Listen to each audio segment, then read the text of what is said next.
بسم اللہ الرحمن الرحیم إنا أنزلناه في ليلة القدر وما أدراك ما ليلة القدر ليلة القدر خير من 1000 شهر تنزل الملائكة والروح فيها بإذن ربهم من كل أمر سلام هي حتى مطلع الفجر.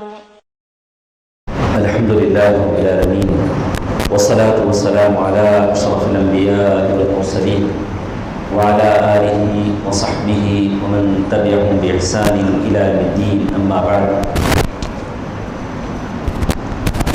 محترم بزرگوں، دوستوں، عزیزوں، تمام تعریفیں صرف اور صرف اللہ کے لیے زیبا و مختص ہیں جو ہم تمام کا خالق ہے، مالک ہے، اور جس نے ہمیں توفیق دی کہ ہم اللہ تبارک و تعالیٰ کے سامنے سر بسجود ہوتے ہیں۔ اللہ تعالیٰ کی توفیق سے آج کی اس درس میں کچھ باتیں ہم عقیدے کے بہت ہی اہم جز سے جس کا تعلق ہے، اس کا جسے ہم عقیدے کی زبان میں ہم کہتے ہیں الولاء والبراء۔ الولاء والبراء، ولا کے معنی ہیں دوستی کا اظہار کرنا، برا کے معنی ہے براءت کا اظہار کرنا، یعنی جو لوگ اللہ تعالیٰ کے دوست ہیں، نیک ہیں، صالح ہیں، متقی ہیں، ان سے دوستی بنانا، کہنا کہ ہم یہ سارے کے سارے اولیاء ہیں، ہم سارے کے سارے دوست ہیں۔ ولی کے معنی دوست کے ہیں۔ برا کے معنی ہے براءت، جو اللہ تعالیٰ کا جو دشمن ہے اس سے براءت ظاہر کرنا کہ یہ اللہ تعالیٰ کا دشمن ہے، میں اس سے بری ہوں، میں اس کے ساتھ نہیں ہوں۔ یہ عقیدے کا اہم ترین جز ہے۔ اگر یہ آدمی میں نہ ہو، اللہ تعالیٰ کے دشمنوں کو گلے لگائے، اللہ تعالیٰ کے دوستوں کو دور کرے، اللہ تعالیٰ کی عبادت گاہوں سے اپنا تعلق نہ رکھے اور معصیت کی جگہوں سے اپنا تعلق رکھے، تو الولاء والبراء کا جو یہ ہے اس نے اس کو ادا نہیں کیا۔ دوستو عزیزوں، اسی کتابوں سے کچھ باتیں ہم آپ کے سامنے پیش کریں گے۔ اللہ تعالیٰ ہمیں بولنے اور سننے سے زیادہ عمل کرنے کی توفیق نصیب فرمائے۔ سب سے دنیا میں ایک مسلمان سب سے زیادہ براءت کا جس سے اظہار کرتا ہے وہ اللہ تعالیٰ کے دشمن، ملعون، مغرور، دنیا کی بدترین قوم یہودی ہے۔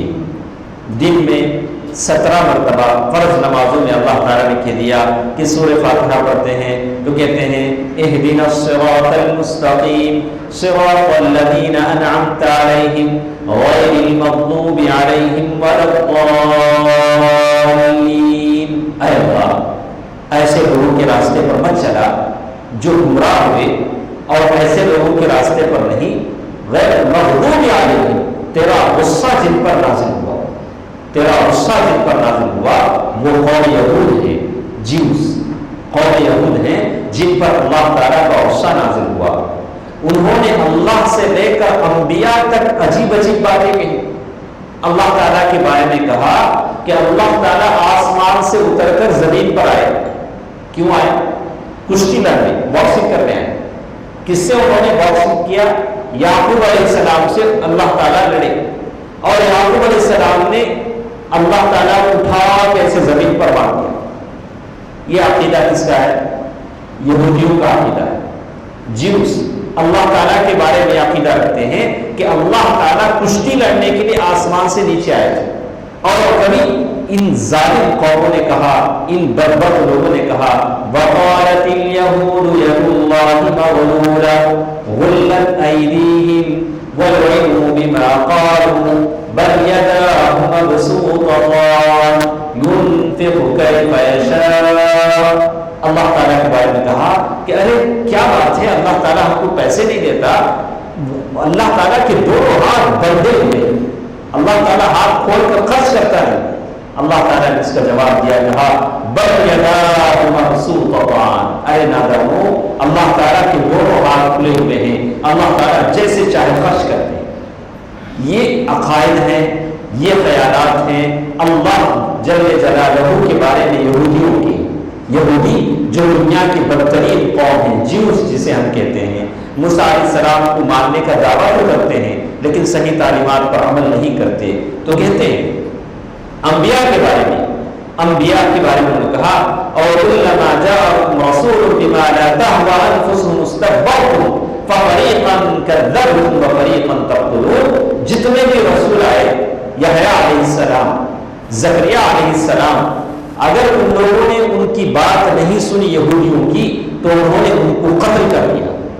انبیاء کے قاتل یہود انبیاء کے قاتل ہیں، بہت سارے انبیاء کو انہوں نے قتل کیا، یحییٰ علیہ السلام کو قتل کیا اور اس کے علاوہ بہت سارے انبیاء کو قتل کیا، جیسے یہود کے بارے میں مشہور ہے کہ اور انبیاء کے بارے میں غلط باتیں انہوں نے کہی، لوط علیہ السلام کے بارے میں اور دوسرے انبیاء کے بارے میں غلط باتیں ان سے منسوب ہیں جیسے ان کی کتابوں میں ہے۔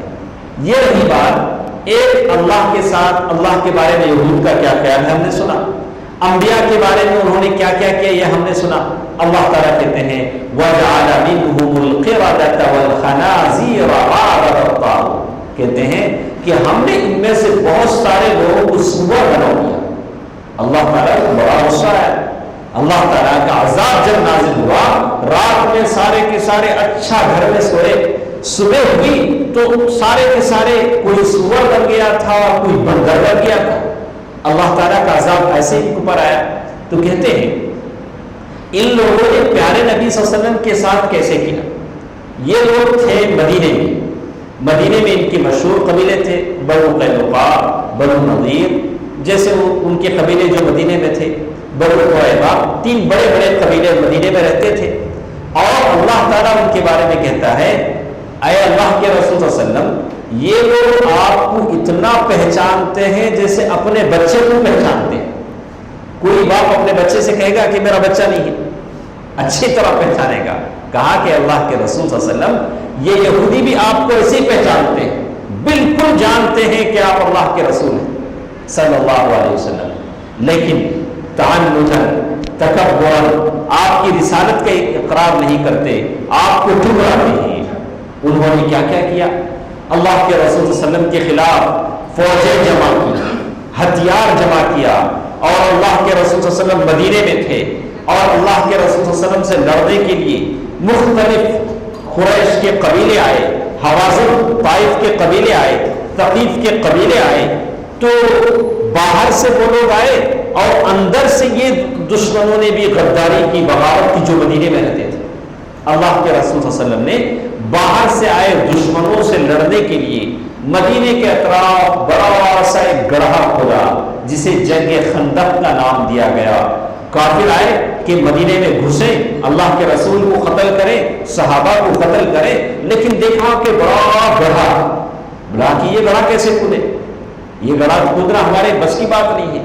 تو کہتے ہیں، روایتیں بتاتی ہیں اتنی سردی، اتنا ٹھنڈ، اللہ کے رسول صلی اللہ علیہ وسلم رات میں کہہ رہے ہیں جاؤ اے میرے صحابہ، تم میں سے کوئی ہے جو جائے دشمنوں کے پاس، کافروں کے پاس، وہاں جا کر ان کی خبر لائے کہ وہ لوگ کتنے ہیں، کیسے ہیں۔ اللہ کے رسول صلی اللہ علیہ وسلم نے ایک مرتبہ کہا، کوئی نہیں اٹھا۔ جتنے صحابہ تھے، صحابہ میں سے کوئی نہیں اٹھا۔ کیوں نہیں اٹھا؟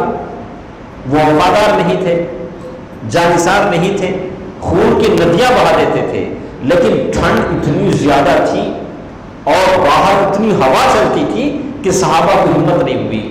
بہت بولنے کے بعد جیسے کہتے ہیں حوالی رسول اللہ صلی اللہ علیہ وسلم، صحابہ نے اٹھا اور پھر گئے، اور صحابی کہتے ہیں کہ میں گیا اور جا کر میں خبر لے آیا اور میں نے بتایا کہ اللہ کے رسول، اور اللہ تبارک و تعالیٰ ان دشمنوں پر اللہ تعالیٰ نے طوفان کو مسلط کر دیا، ان کے ڈیرے ہو گئے اور پھر وہ سارے کے سارے واپس ہو گئے، جیسے اس کی تفصیل اللہ تعالیٰ نے قرآن مجید میں بیان کر دی۔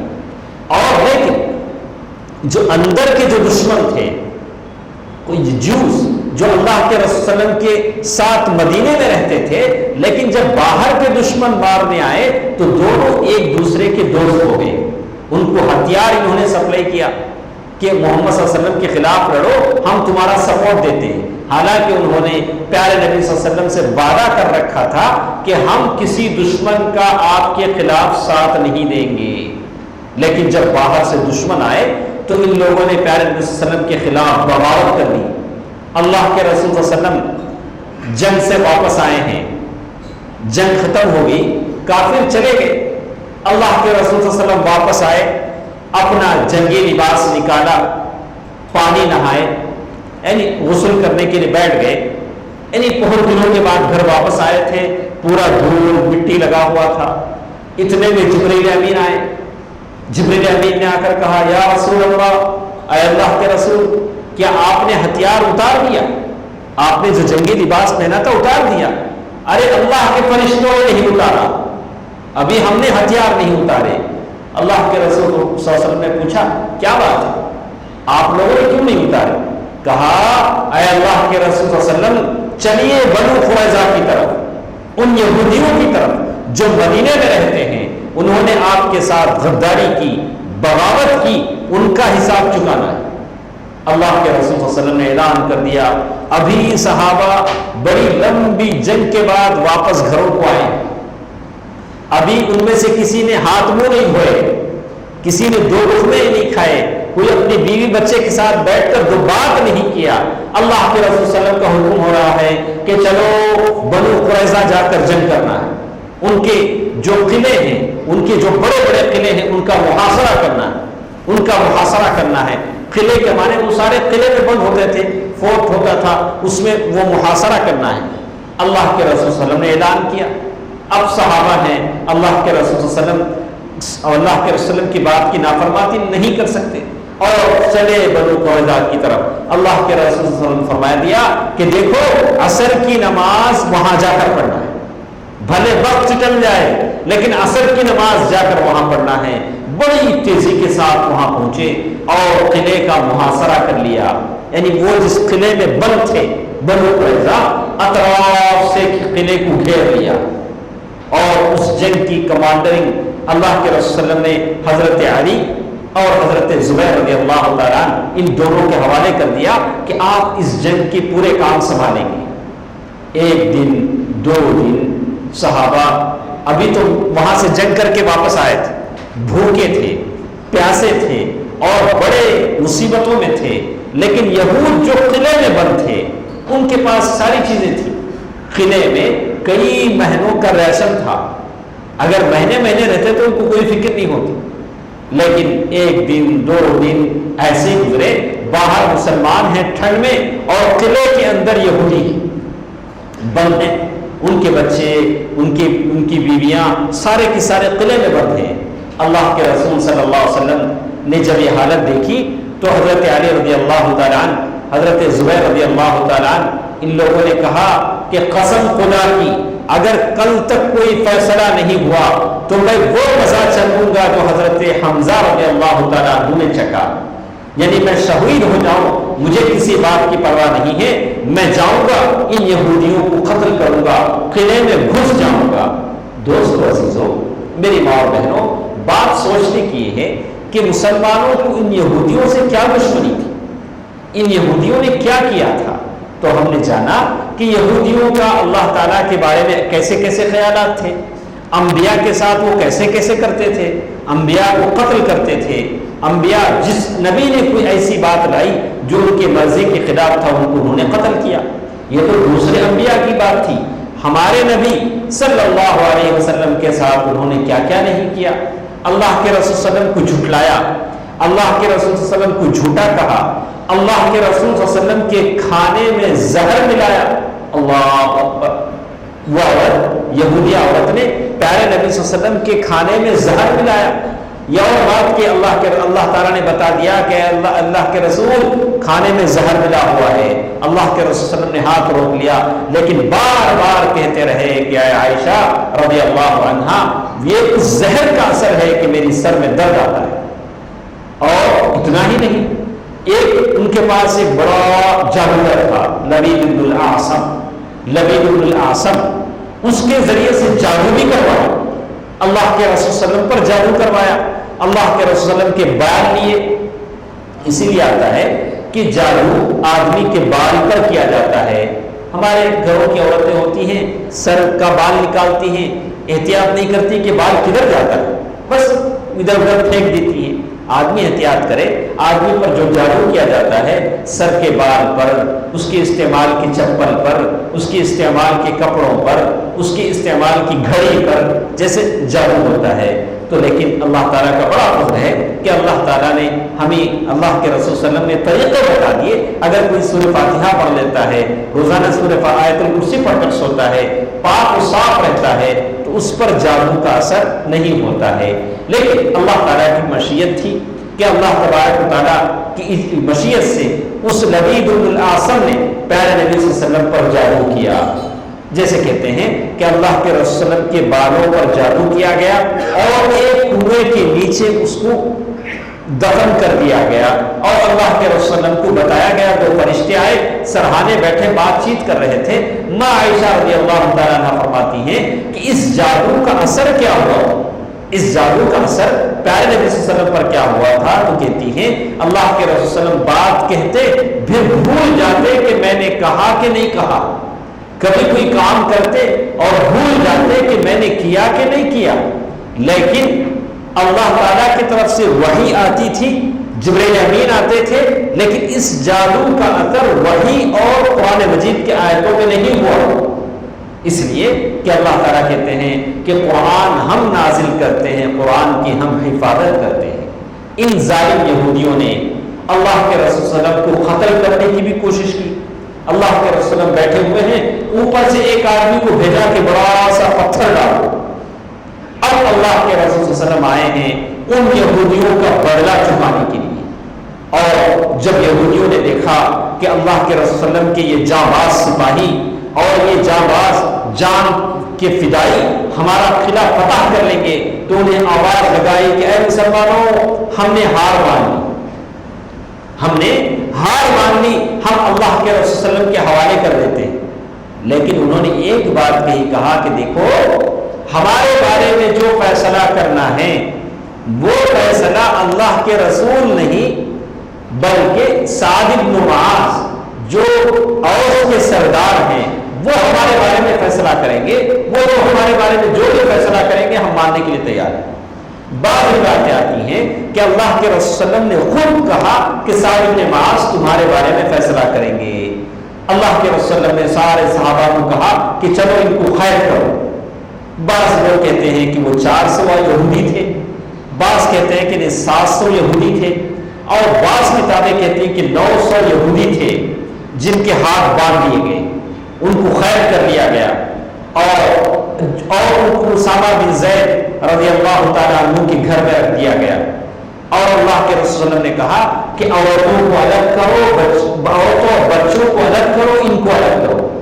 اور عورتیں اور بچے جو 1000 کی تعداد میں تھے ان کو دار الضیافہ میں جو گیسٹ ہاؤس مکے میں تھا جو مہمانوں کے لیے رکھا جاتا تھا اس گھر میں رکھا گیا. وہ جیل کی شکل کا نہیں تھا، بہت آرام دہ تھا. اللہ کے رسول عورتوں اور بچوں کو قتل نہیں کرتے تھے، ان کو ادھر رکھا گیا. اللہ کے رسول نے کہا کہ سعد بن معاذ کو بلاؤ. سعد بن معاذ، اللہ اکبر، سعد بن معاذ کون ہیں؟ ابھی جنگ سے آئے ہیں، جنگ احزاب سے آئے ہیں، اور جنگ میں ابن عرفہ نے جو تیر چلایا اس تیر کی وجہ سے آپ کا یہ رگ کٹ چکا ہے. جو رگ یہاں ہوتا ہے وہ رگ کٹ چکا ہے، جسے کہتے ہیں اس رگ کے کٹنے کی وجہ سے خون بہ رہا ہے. سعد بن معاذ کہتے ہیں اے اللہ، اگر پیارے نبی صلی اللہ علیہ وسلم کی یہودیوں کے ساتھ جنگ باقی ہے تو مجھے زندہ رکھ، اگر جنگ ختم ہو گئی ہے تو تیری جو مرضی ہے کر لے. تو کہتے ہیں کہ ابھی وہ زندہ ہیں اور ان کا علاج رفیدہ نامی ایک عورت کر رہی ہے. رفیدہ ایک مالدار عورت تھی، وہ مریضوں کی خدمت کرتی تھی، علاج معالجہ کرتی تھی، خاتون تھی، وہ علاج کر رہی ہیں. اور اللہ کے رسول صلی اللہ علیہ وسلم نے مسجد نبی میں ان صحابے کے لیے ایک ٹینٹ لگا دیا ہے، کیمپ لگا دیا، اس میں ہے وہ صحابی، علاج ہو رہا ہے. اللہ کے رسول صلی اللہ علیہ وسلم نے بھیجا کہ جاؤ سعد بن معاذ کو بلا کر لاؤ. ایک تو زخمی ہے، رگ کٹ چکی ہے، خون جا رہا ہے، اور وہ آئیں گے ان یہودیوں کے بارے میں فیصلہ کریں گے، اور یہودی جو بھی فیصلہ کریں گے وہ مانیں گے.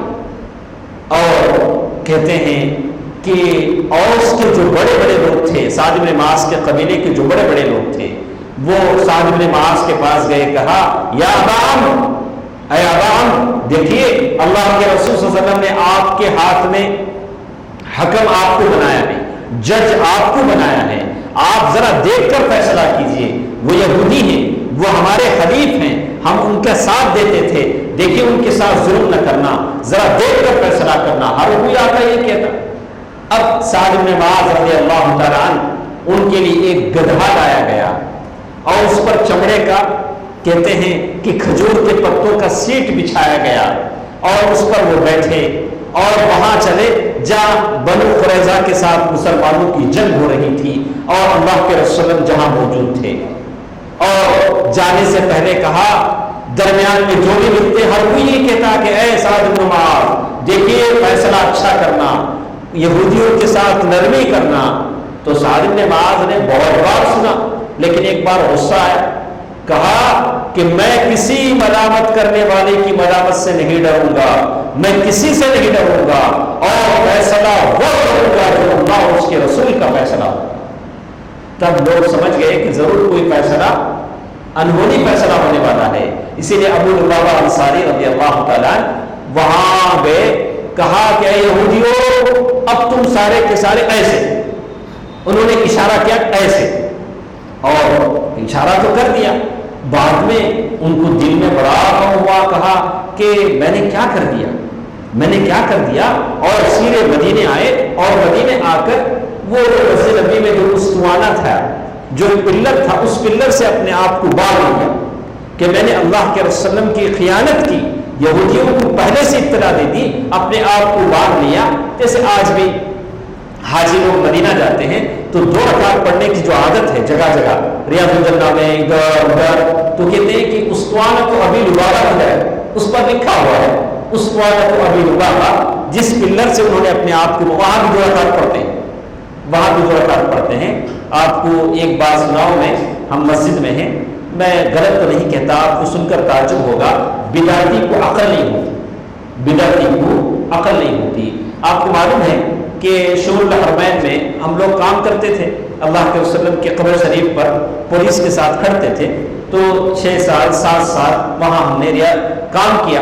تو کہتے ہیں کہ وہ ایک حاجی صاحب بیٹھے ہوئے تھے، اچانک ان کا پیشاب نکل گیا، بیٹھے بیٹھے ریاض الجنہ میں، بیچارے کمزور تھے یا ضعیف تھے، بیٹھے بیٹھے وہ پیشاب نکل گیا، کچھ پیشاب، پھر بیچارے بڑی مشکل سے سنبھلے، وہاں سے نکلے، تو جو صفائی کرنے والا عملہ تھا وہ آیا اور فوراً انہوں نے وہاں ایک کپڑا بچھا دیا، کپڑا بچھا دیا، یعنی اس کی صفائی کری، یہاں کوئی اب نماز نہ پڑے۔ اب جو نئے جو لوگ آئے، کہا کرے پتہ نہیں یہ کیا ہے، یہاں کوئی کپڑا ہے، 2-4 آدمی ٹھہرے ہوئے ہیں، اب ان کی دل میں جس کو جو کرے ضرور یہ کوئی مقدس جگہ ہے، تو 1-2-4 حاجی یہ بھی کوشش کرنے لگے اللہ اکبر وہاں رکھا، تو انہوں نے کہا کہ اللہ کے بندے، یہاں کسی حاجی نے پیشاب کر دیا ہے، اس کی صفائی ہو رہی ہے۔ تو یہ جو نئے نئے جو لوگ جاتے ہیں، جہاں کوئی انہونی چیز دیکھی 2 رکعت، تو ابو لبابہ الانصاری کا وہ ستون بھی تلاش کرتے ہیں، چلو وہاں 2 رکعت نماز پڑھیں گے، تو وہاں 2 رکعت نماز پڑھتے ہیں کہ اس ستون سے ابو لبابہ نے باندھ لیا تھا۔ تو کہتے ہیں اللہ کے رسول کہ یہ صحابہ رسول سعد بن معاذ وہاں پہنچے، ایک طرف سارے یہودی ہیں جو بندے ہوئے ہیں، یہودی معمولی نہیں، یہودی کیا سمجھتے ہیں، وہ سود کا کاروبار کرتے تھے، جیسے آج کل ہمارے پاس انڈیا کے جو یہودی ہیں، پان بروکر کیا بولتے ہیں اس کو، ہاں یہ یہودیوں کی نسل ہے، جو بھی سود کا کاروباری کرتا ہے اسی کی نسل، اس کا خون اسی میں ہوتا ہے، مسلمانوں کا خون چوستے ہیں، شاید یہاں نہ ہو لیکن حیدرآباد کے علاقوں میں مسلمان، اکثریت مسلمانوں کے اپنے سارے زیورات ان کے پاس رکھتے ہیں۔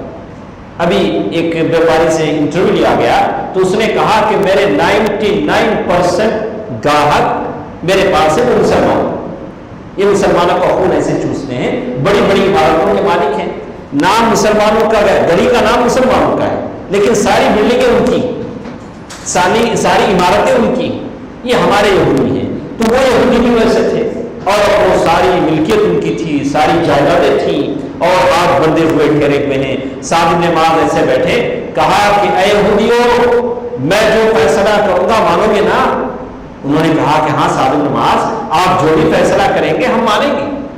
اب ادھر دیکھا کہ اللہ کے نبی ہے، اب اللہ کے نبی کو کیسے کہیں کہ اے محمد صلی اللہ علیہ وسلم، اے پیارے نبی آپ میرا فیصلہ مانیں گے؟ اللہ کے نبی حکم دیتے تھے، صحابہ مانتے تھے، ادبن تعجبن، ایسے کہا، ایسے دیکھا، دیکھ کر کہا ادھر والے بھی مانیں گے نا؟ یہ نہیں کہا کہ محمد صلی اللہ علیہ وسلم آپ بھی مانیں گے کہ نہیں مانیں گے؟ اب یہ زبان تھرا جائے، جسم کانپ جائے کہ اللہ کے نبی کو کہے کہ آپ مانیں گے کہ نہیں مانیں گے۔ ایسے دیکھا دیکھا کہا ادھر والے بھی مانیں گے نا؟ دیکھا بھی نہیں، بس ہاتھ سے اشارہ کیا، ادھر والے بھی مانیں گے کہ نا؟ اللہ کے نبی نے کہا کہ ضرور ہم بھی مانیں گے، اور فیصلہ انہوں نے کیا، نگاہ نیچے جھکائی، کہا المقابلہ، وہ لوگ جن کے بغلوں کے نیچے بال آ چکے ہیں وہ سارے کے سارے قتل کر دیے جائیں۔ اللہ اکبر، کتنا بڑا عجیب حکم تھا جو سعد بن معاذ نے دیا کہ جتنے بھی جوان ہیں سارے کے سارے قتل کر دیے جائیں۔ وَسَبْيُ وَنِسَائِهِمْ، ان کے جتنے عورتیں اور بچے ہیں ان کو باندی بنا دیا جائے، نوکر چاکر بنا دیا جائے، ان کا جتنا مال ہے مسلمانوں میں تقسیم کر دیا جائے، اور ان کے جو مکانات ہیں بڑے بڑے عالیشان بنگلے، وہ بنگلے مہاجروں کو دے دیے جائیں، اس لیے کہ مہاجروں کا مدینے میں کوئی مکان نہیں تھا۔ یہ فیصلہ سعد بن معاذ نے سنایا، خاموش بیٹھے رہے۔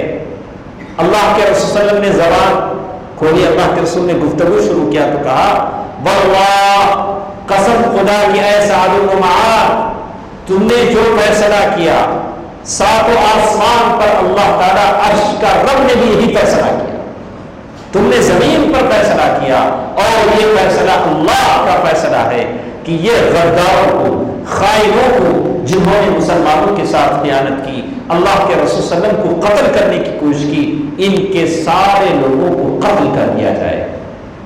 رات میں گڑھے کھولے گئے، بیچ بازار میں بڑے بڑے گڑھے کھولے گئے، اور کھجور کے تنے جلائے گئے، لیکن کا زمانہ نہیں تھا، اور قتل کرنے کی ذمہ داری حضرت علی رضی اللہ تعالیٰ عنہ، حضرت زبیر رضی اللہ تعالیٰ عنہ کو دی گئی، اور 5 لوگ لائے جاتے، ان کی گردنیں ماری جاتی اور ان کو گڑھوں میں ڈال دیا جاتا۔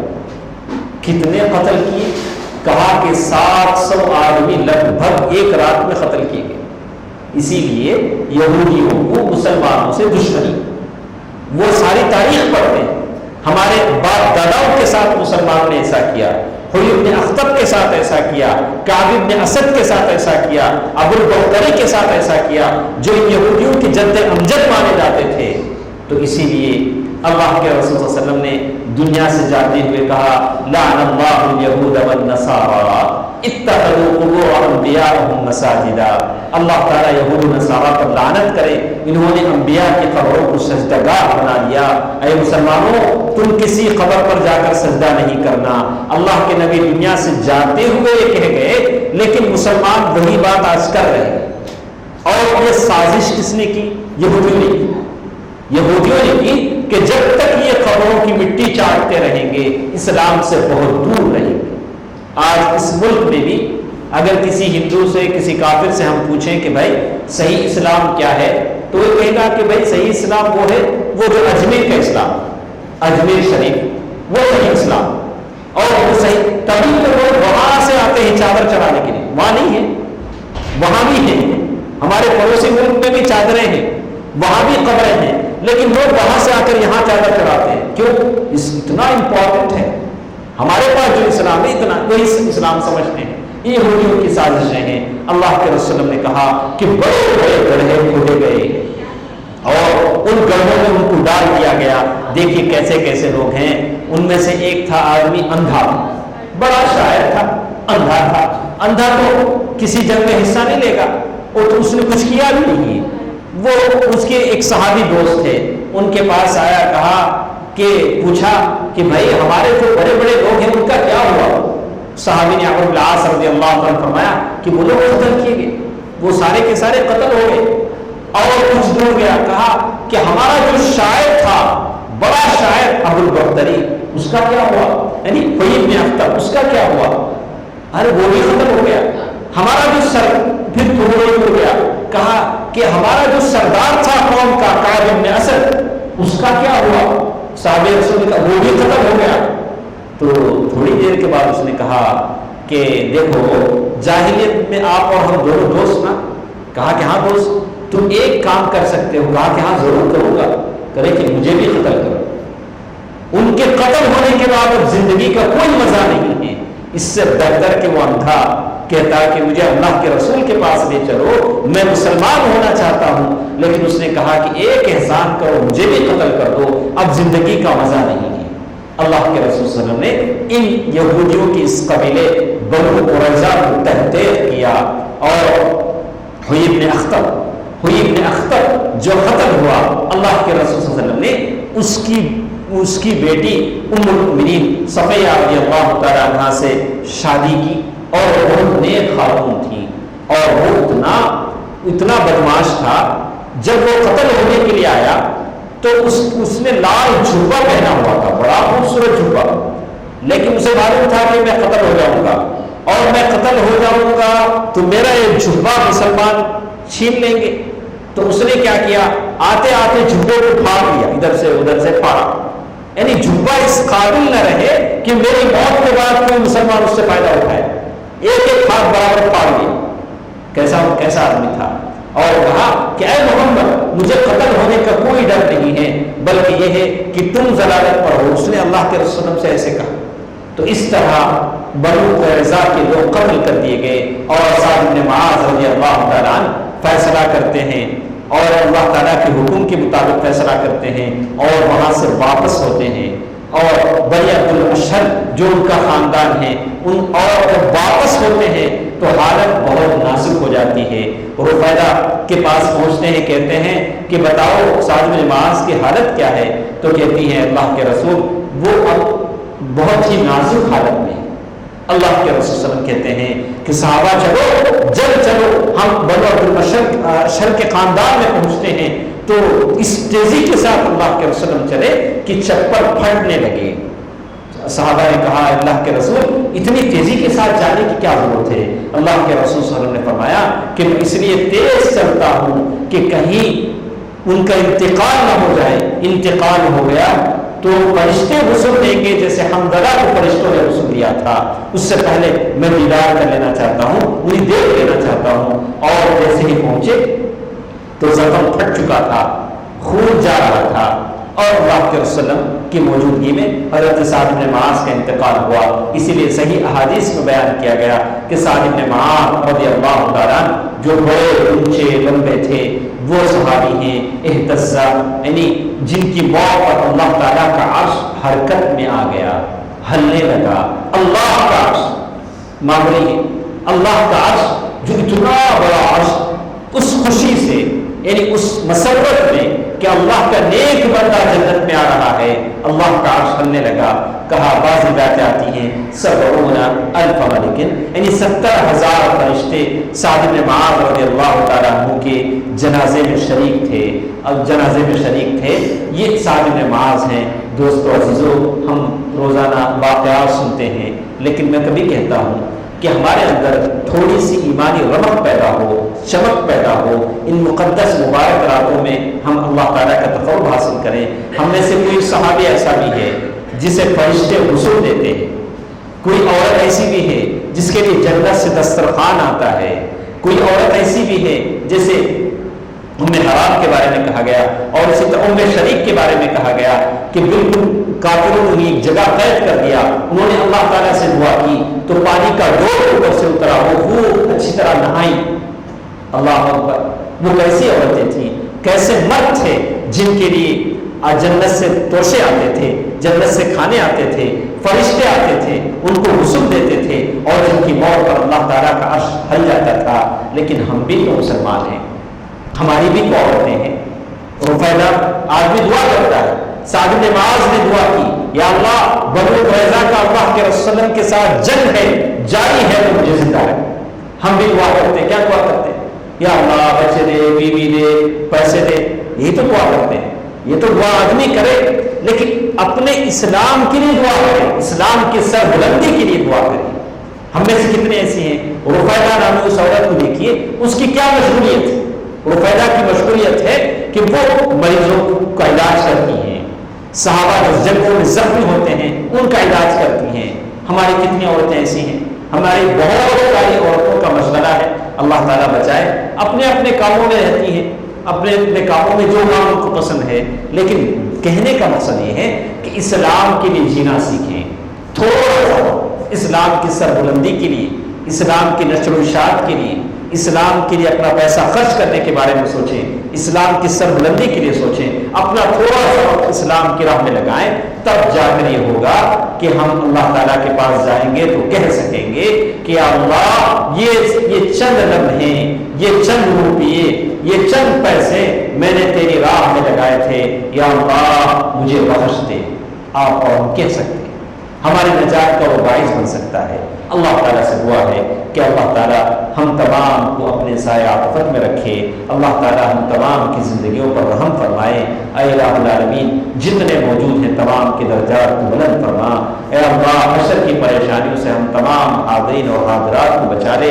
اے اللہ، ہم میں سے جو بیمار ہیں انہیں شفا عاجلہ عطا فرما۔ یا اللہ، جن لوگوں نے بھی دین کی نشر و اشاعت میں، بالخصوص ہماری اس IRGC کی استحکام میں اور اس کی نشر و اشاعت میں جن لوگوں نے بھی اپنا پیسہ لگایا ہے، یا اللہ ان تمام کے مال و دولت میں برکت عنایت فرما۔ یا اللہ، جنہوں نے تیرا وعدہ ہے، جیسے پیارے نبی صلی اللہ علیہ وسلم نے کہا کہ اور اللہ تو نے اپنی آیتوں میں کہا، جو ایک دیتا ہے وہ بہت بڑھ کر اللہ تعالیٰ کے پاس دیتا ہے۔ یا اللہ، ان کی زندگیوں سے پریشانیوں کو، مصیبتوں کو دور فرما۔ یا اللہ، ان کی مال و دولت میں برکت عطا فرما۔ یا اللہ، ہم میں سے جو پریشان ہیں ان کی پریشانیوں کو دور فرما۔ یا اللہ، ہمارے جو محرومین ہیں تمام کے قبروں کو نور سے بھر دے، جنت الفردوس میں انہیں جگہ عطا فرما دے۔ یا اللہ، ہمیں ماں باپ کی خدمت کرنے کی توفیق نصیب فرما، جن کے ماں باپ رخصت ہو چکے ہیں یا اللہ انہیں جنت نصیب فرما۔ ان اللہ وملائکتہ یصلون علی النبی یا ایھا الذین آمنوا صلوا علیہ وسلموا تسلیما۔ اللهم صل علی محمد وعلی آل محمد کما صلیت علی ابراہیم وعلی آل ابراہیم انک حمید مجید۔ اللهم بارک علی محمد وعلی آل محمد کما بارکت علی ابراہیم وعلی آل ابراہیم انک حمید مجید برحمتک یا ارحم الراحمین والحمد للہ رب العالمین۔ والسلام علیکم ورحمۃ اللہ وبرکاتہ۔